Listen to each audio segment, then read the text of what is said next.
예, 됐습니다. 그럼 우리가 오늘 배운 거 리마인드 하면서 내용 등을 좀 정리해 봅시다. 그러면 데일리 스터디 뭐 하죠? 1일 학습, 복습 노트 5회차 거 진행합니다. 첫 번째 봅시다. 개발법의 내용이겠죠. 그럼 토지 소유자는 조합 설립의 인가 신청 전에, 그래서 전에 철회할 수 있다. 전에 철회할 수 있다. 전에 그치? 제외할 수 있어요. 그리고 조합 설립에 동의한 자로부터 토지를 취득한 자는 조합 설립에 동의한 것으로 보니까 맞는 지문이죠. 그쵸? 우리 아까 이거 그림책에서 어디 봤던 거예요? 페이지 조합 관련된 부분에 대해서 우리가 앞에서 얘기했던 거죠. 그래서 펴놓고 나서 내용 등을 정리해 보시기 바랍니다. 그러면 페이지 조합 관련된 부분에 41페이지 왼쪽 메뉴에 써 있죠. 41페이지 왼쪽 메뉴에. 그래서 맞는 지문. 아까 본 거지만 또 기억이 안 날 거야. 잘 확인하면서 봐요. 두 번째 볼게요. 조합이 인가받은 사항을 변경하려면 지정권자로부터 변경 인가를 받는 게 맞아. 하지만 주된 사무소 소재지를 변경한다면 신고하면 되거든. 아까 우리 조합의 41페이지 왼쪽 밑에 경미신고 보일 거야. 41페이지 왼쪽 밑에 경미신고. 그러면 맞는 지문. 됐죠? 3번. 41페이지 오른쪽 위에 있죠. 뭐 하죠? 대의원에 관련된 거. 의결권을 가진 조합원 수가 이상이 붙어 있네? 그러면 100인 이상이면 안 돼. 50인 이상이어야지. 이상, 이하, 초과, 미만이 붙어 있으면 조문 그대로 나와야 돼. 그래서 50인 이상인 조합은 대행하게 하기 위해서 대의원을 둘 수 있으며 대의원에는 조합 임원의 선임과 조합의 합병 가산 등을 총의결 대행할 수 있다. 중요한 사항이라 대행이 안 되죠. 41페이지 오른쪽 끝에 중간에 있습니다. 그렇죠? 확인하면서 위치 봅니다. X. 4번입니다. 4번은 40페이지 오른쪽 위에 있죠? 실시계획. 4번은 40페이지 오른쪽 위에 실시계획입니다. 시행자가 누군지 봤어요? 그럼 실시계획 만들 때 뭐를 포함해라? 지구단위 계획. 실시계획 자체에다가 지구단위 계획을 포함해야 하며 상위 계획은 어디에다가? 개발계획에 맞게 작성을 해야지. 누구의 인가를 받는다? 지정권자에게 인가를 받아야지. 지정권자의 인가. 그리고 종전의 도시관리계획 결정된 사항 중 실시계획 고시된 내용이 저촉된다면 실시계획 고시된 내용으로 변경된 것으로 보는 거죠. 종전의 거대로 간다면 사업을 안 하겠다는 의미지. 그렇죠? 실시계획 고시된 내용으로 보다 변경된 것으로 본다. 이 지문이 바로 작년 중개사 31회 때 문제였었어요. 이게.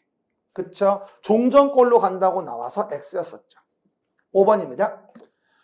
수용사용과 관련된 내용이 나와 있죠. 그러면 수용사용 관련된 거 그림책이 몇 페이지? 페이지 44페이지인가? 44 왼쪽 위에 나와 있어요. 그럼 수용이 이루어지겠죠. 그러면 공익사업의 인정을 시작. 공익사업의 인정을 받은 것으로 본다. 실시계획을 고시한 게 아니라 수용사용된 토지 등의 세목을 고시한 때. 시작. 수용사용된 토지 등의 세목을 고시한 때를 공익사업의 인정을 받은 걸로 봐주겠다. 이렇게 얘기하는 거죠. 그래서 실시계획 고시 시점은 도시계획 시설사업 얘기하는 거고 지금은 44페이지 왼쪽에 있어요. 그 얘기 보시면 됩니다. 그러면 토지상환 채권 6번 44페이지 가운데 있죠. 그러면 민간 시행자입니다. 민간 시행자는 토지상환 채권을 발행한다면 은행, 보험회사, 공제조합의 지급보증을 받아야만 토지상환 채권을 발행할 수 있고 또 민간 시행자가 발행하는 것이니까 이율은 발행자가 정하죠. 44 가운데 위에 또한 기명식 증권으로 발행하게 됩니다. 기명증권이니까 이전할 때는 채권원부에 기재해 줄 걸 요청하라. 채권에 기재하지 않으면 대항할 수 없다. 이런 식으로 언급하는 거고. 7번 완전 중요하죠. 도시개발채권은 상환은 5년부터 10년까지의 범위 내에서 조례로 정하고, 너무 중요한 소멸시효는 원금 5년에 이자 2년, 원금 5년에 이자 2년으로 하겠죠. 완전 중요 기억하시고요. 그 다음에 내용에서 오해하지 말 건 8번. 원형지 공급의 경우. 요번에 4월 모의고사 이거 원형지 공급의 경우는 공급될 수 있는 원형지 면적은 도시개발 전체 면적의 3분의 1 이내. 이건 다 알아 이제는. 그런데 모는 매각 제한 받지 않지? 국가 지방자치단체. 시작. 국가 지방자치단체인 원형지 개발자는 10년 이내 대통령령 정하는 기간 내 원형지 매각 제한 받지 않습니다. 제가 10년을 빵꾸 내서 4월에 모의고사 냈어요. 3분의 1하고 그래서 두 가지 잘 빵꾸 메꿔서 맞추세요. 답을 다 찔러줘도 못 맞추면 속상해요. 알았죠? 그 얘기들 확인하시고. 9번입니다. 9번은 44페이지 오른쪽 위에 조성토지에 대한 공급에 대한 부분은 경쟁입찰이 원칙입니다. 그러나 수의계약의 예외와 추첨의 예외가 있습니다. 그렇죠? 근데 지금은 국민주택 규모 이하의 주택건설 용지와 공공택지, 330 이하 단독주택 용지 및 공장 용지라고 한다면 이거는 추첨의 방법으로 가는 걸 얘기하는 거지 수의계약의 방법을 얘기하는 게 아닙니다. 형평을 주기 위한 거니까. 근데 이게 나오면 되게 헷갈려요. 그래서 어쨌건 추첨의 방법에 대한 부분은 한 번쯤은 물어봐야 됩니다. 44 오른쪽 위. 어쨌건 조성토지가 수의계약인 건 공공이거나 토지상환 채권에 의한 상환이 수의계약이고 다음의 것들은 뭐다? 추첨, 형평 지키기 위해서라고 이해하시면 됩니다. 환지 방식 10번입니다. 대지로서의 효용 증진이라고 나와도 이것도 환지 방식입니다. 지가가 현저히 비싼 것만 환지가 아니라 대지로서의 효용 증진과 관련된 것도 환지입니다. 우리 그림책의 46페이지 왼쪽 메뉴에 보면 46 왼쪽 메뉴에 환지 방식 돼 있고 동그라미 1번에 써 있어요. 대지로서의 효용 증진 등이라고. 어디? 46 왼쪽 메뉴에. 그렇죠? 그럼 봐요. 제가 이 지문을 일부러 넣은 거거든요. 그러면 원 문장을 읽어볼게요. 대지로서의 효용 증진과 공공시설 정비를 위하여 토지의 교환 분합 그 밖의 구획 변경, 지목, 형질의 변경이나 공공시설 설치 변경 필요한 경우는 도시개발 사업을 환지 방식으로 시행할 수 있는 거예요. 한 번은 물어볼 수 있어. 지가가 현저히 높은 것만 환지가 아니야.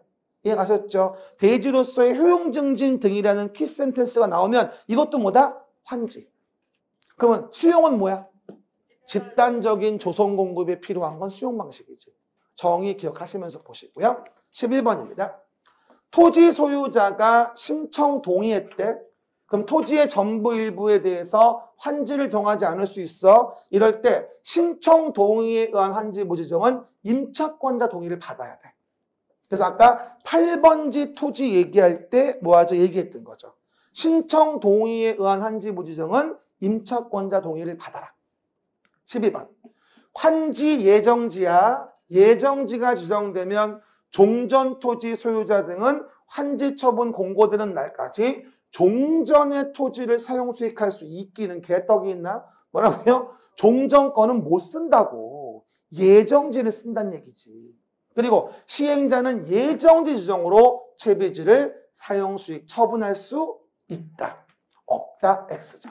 그래서 X. 13번. 13번은 우리가 뭘 얘기하는 걸까요? 환지 처분 등 내용들에서 보는데요.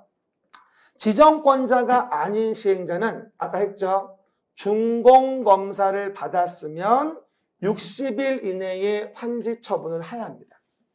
환지 처분을 지정권자한테 신청하는 게 아니고 그렇죠? 그리고 준공검사 전에는 사용허가 받지 아니하고는 조성토지를 사용할 수 없는 거야. 뭐 빼고? 채비지는 빼고. 뭐라고요? 뭐 빼고? 채비지는 빼고. 그 얘기. 14번. 지역권 문제죠. 도시개발 사업의 시행으로 행사할 이익이 없어진 지역권은 환지 처분 공고된 날이 끝나는 때 소멸하며 채비지는 시행자가, 보류지는 누가? 환지 계획에서 정한 자. 시작. 환지 계획에서 정한 자. 시작. 환지 계획에서 정한 자가 환지 처분 공고한 날, 공고된 날 다음 날에 소유권 취득한다. 그림책은 47 오른쪽 밑에 있지. 채비지, 보류지. 보입니까? 채비지는 시행자가, 보류지는 환지계획 정한 자가 다음날 취득. 그럼 물어볼게요. 이미 처분된 채비지는 소유권 이전 등기를 마친 때가 되어지겠죠. 알겠습니까? 그거 이해하시고. 15번입니다. 환지를 정하지 아니한 토지에 대해서는 환지 부지정 토지죠. 47 가운데 맨 밑에 환지 처분 전이라도 정상금을 교부할 수 있고 이자를 붙여서 분할징수, 분할교부할 수 있다고 제가 47 오른쪽 밑에까지 설명을 드린 겁니다. 됐습니까? 청산금도 나올 때가 되긴 됐죠. 그럼 이 문제는 뭐가 되죠? 15번도 동그라미 맞는 지문이죠. 그럼 마지막 정비법에 나왔던 용어 좀 정리해 봅시다. 16번. 열악하다 밀집이라고 되어 있습니다. 이건 재개발입니다. 열악 밀집이니까 재개발이지. 재개발 사업은 정비기반시설이 열악하고 노후불량 건축물이 밀집한 지역에서 주거환경 개선을 하거나 상업지역, 공업지역 등에서 도시기능 회복과 상권 활성화를 위해서 도시 환경을 개선하기 위한 사업은 재개발이라고 합니다. 재개발, 난 느낌 괜찮아. 이 느낌이 벌써 5년째인데 뭐라고요? 느낌 괜찮아. 그렇죠? 나올 때까지 갈 거야. 그렇게 알아. 뭐라고요? 재개발. 어쨌건 나와줘야 되고. 요번에 17번도 중요하죠. 이거는 공동이용설이 아니라 정비기반시설. 제가 원 문장을 그대로 집어넣었어. 도로, 상하수도, 특히 국어, 도랑 신설된 거, 공원, 공용주차장, 공동구, 그 밖에 주민생활에 필요한 열, 가스 등의 공급설로서 대통령령, 녹지, 하천, 공공공지 광장, 가스 공급, 지역 난방시설 등으로 정하는 시설을 말한다. 이건 공동이용설이 아니라 정비 기반 시설. 국어, 도랑 기억하고 경찰서 안 들어가는 거 알고 알았지? 정비 기반 시설 이고 눈 뜨고 집에 가야 돼 이제. 봐봐 18번. 그러면 토지 등 소유자란 주거환경 개선과 재개발이면 정비구역에 위치한 토지 또는 건물 소유자. 여기서 이러시면 안 됩니다. 지상권자입니다. 임차권자 이러시면 안 됩니다. 됐죠? 그 다음에 재건축 사업이면 정비구역에 위치한 치사하지 건축물 및 부속토지 소유자. 재건축은 토지와 건물을 같이 가지고 있어야 돼. 그쵸? 다음 주에 얘기합니다만 토지 건물 중에 하나만 있으면 어떡하지? 매도 청구당하지. 다음 주에 얘기할 거야. 토지 또는 건물만 가지고 있으면 안 돼, 재건축은. 매도 청구당해. 같이 있어야 돼. 틀렸어. 그 다음에 19번. 관리처분 계획으로 처분이 돼서 주택, 부대복리, 오피스텔로 처분할 수 있는 사업은 뭘까? 그렇지. 재건축 사업이야. 재건축 사업은 관리처분 계획에 따라 주택, 부대복리, 오피스텔을 건설하여 공급하는 방법으로 하며 오피스텔은 어디에 져요? 준주거, 상업지역에서만 가능하고 그리고 오피스텔 연면적은 전체 건축물 면적의 30% 이하가 돼야 한다고 얘기했죠. 이게 중개사 30회 기출이었어요. 그렇죠? 또 나올 수도 있으니까 굳이 신경 쓰지 말고 내용들은 외워주시면 됩니다. 됐죠? 보행기들. 20번입니다. 재개발 사업이다 라고 한다면 관리처분 계획에 따라서 건축물을 건설하여 공급하거나 재개발이니까 주택으로 한정하지 않아. 상가 공장일 수도 있으니까 건축물이야. 그리고 환지로 공급하는 방법으로 할 수도 있어. 재개발은. 근데 뒷부분이 안 되는 거야. 혼용 방법은 안 돼. 혼용 가능한 건 뭐만? 주거환경 개선 사업만 가능한 거야. 그렇죠? 이래서 오늘도 변함없이 여러분의 성원에 힘입어서 하루를 잘 또 보냈습니다. 오늘도 고생하셨고요. 다음 주는 정비법 마무리하고 그 다음에 건축에 대한 용어 좀 볼 겁니다. 감사합니다. 수고하셨습니다.